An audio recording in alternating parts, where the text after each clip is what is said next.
शुका सारिखे पूर्ण वैराग्य ज्याचे, वसिष्ठा परिज्ञान योगेश्वराचे, कवी वाल्मिका सारिखा मान्य ऐसा, नमस्कार माझा सद्गुरु रामदासा. दशक 9. समास 3. तयास कैसे गवसावे, शोधू जाता तोची व्हावे, तोची होता म्हणावे न लगे काही.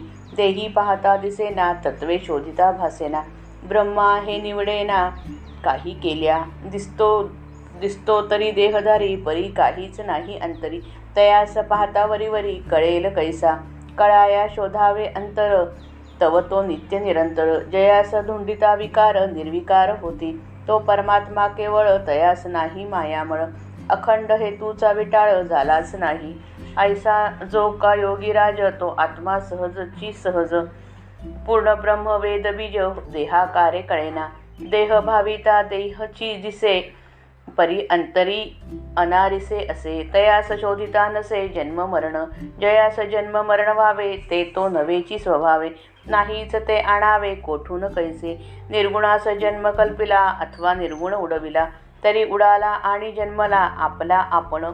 माध्यानी थुंकिता सूर्यावरी, तो थुंका पडेल आपणाच वरी. दुसऱ्यास चिंतिता अंतरी, आपणास घडे. समर्थ रायाचे महिमान, जाणता होते समाधान. परंतु भुंको लागले स्वान, तरी ते स्वानची आहे.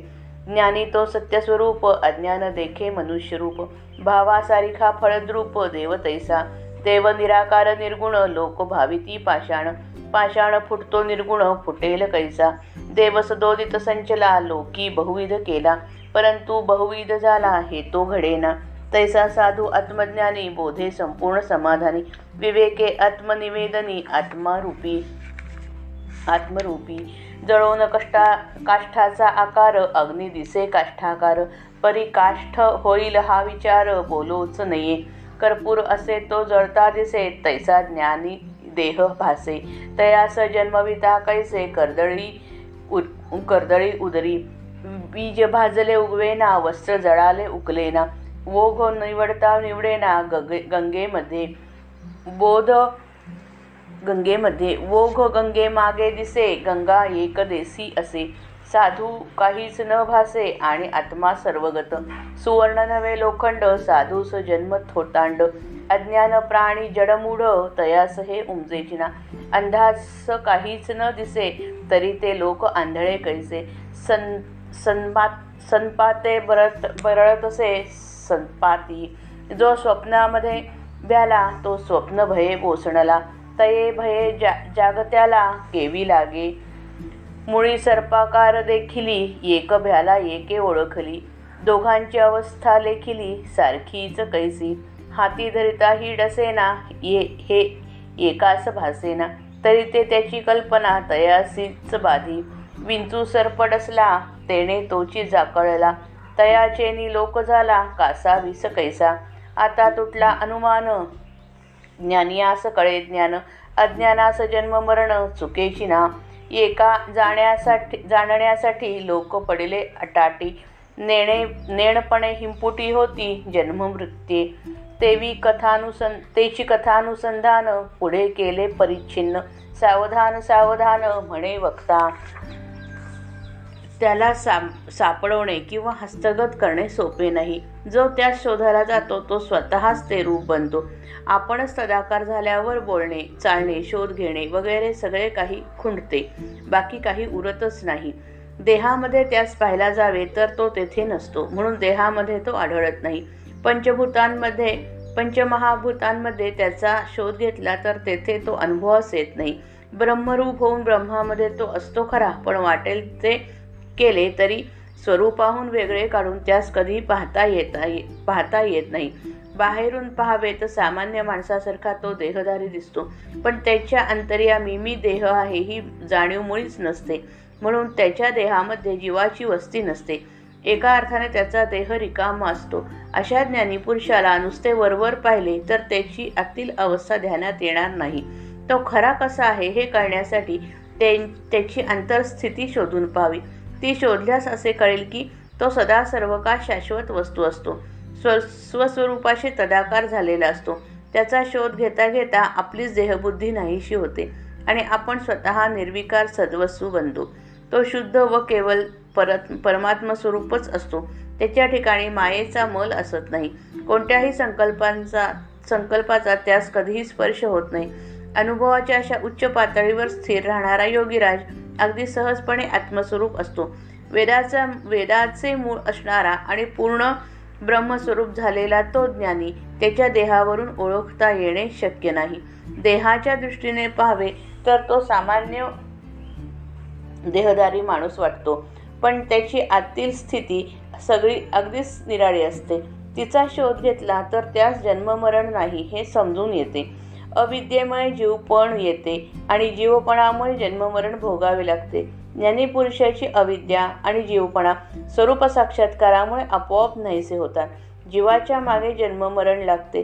ज्ञानीपुरुष जीवरूप नसून परमात्मा स्वरूपच असतो, म्हणून त्यास जन्ममरण उरत नाही. त्याच्या ठिकाणी जे नाहीच ते त्याला होणार नाही. ज्ञानीपुरुष निर्गुण असतो, त्यास जन्ममरण नसते. पण समजा एखाद्या अज्ञानी माणसाने निर्गुणास जन्म आहे अशी कल्पना केली किंवा निर्गुणास मृत्यू आहे असे म्हटले तरी निर्गुण जसेच्या तसेच राहते. ज्ञानीपुरुषाला कोणाच्या म्हणण्याने जन्ममरण प्राप्त होत नाही, परंतु जन्मला आणि मेला या अवस्था कल्पना करणाऱ्या अज्ञानी माणसाच्याच असतात. उदाहरणार्थ, समजा भर दुपारी 12 वाजता एका माणसाने सूर्यावर थुंकण्याचा प्रयत्न केला तर तो थुंका त्याच्याच अंगावर पडतो, किंवा दुसऱ्याचे वाईट व्हावे असे आपण मनात आणले तर आपलेच वाईट होते. त्याचप्रमाणे ज्ञानी पुरुषाला जन्ममरण नसते. त्याची ती निर्गुण स्थिती न कळता त्यास जन्ममरण आहे अशी आपण कल्पना केली तर आपले जन्ममरण त्याच्यावर लादल्यासारखे होते. आपल्या मागे जन्ममरण लागलेले आहे म्हणून ज्ञानी पुरुषास देखील ते असले पाहिजे असे म्हणणे बरोबर नाही. समजा एक मोठा कर्तृत्ववान थोर पुरुष आहे. त्याचा थोरपणा समजला तर मनाचे समाधान होते, पण त्याला पाहून त्याच्यावर भुंकणारी कुत्री असतात. ती भुंकली तरी ती कुत्रीच आहेत म्हणून कोणी तिकडे लक्ष देत नाही. त्याचप्रमाणे ज्ञानी पुरुषाचा थोरपणा कळला तर मनाचे समाधान होते. तो न समजता त्याला नावे ठेवणारे हीन लोक जगात असतातच. त्यांच्याकडे दुर्लक्ष करणेच बरे. आत्मज्ञानी पुरुष परमात्मा स्वरूप असतो. अज्ञानी माणसे त्याला सामान्य मनुष्य समजतात. जसा ज्याचा भाव तसा देव त्याला फलद्रूप होतो. ज्ञानी पुरुषाला जो मनुष्य समजतो त्याला फल देखील माणसाचेच प्राप्त होते. त्याला आत्मज्ञानाची प्राप्ती होत नाही. यानंतर 3-4 दृष्टांत देऊन असे समजावून देतात की साधू देहाने वावरत असला तरी अंतरीच्या प्रचितीने तो परमात्मरूप असतो. त्यास देहपतनानंतर पुन्हा जन्म येत नाही. खरा देव निर्गुण आहे, पण तो आकाररहित देखील आहे.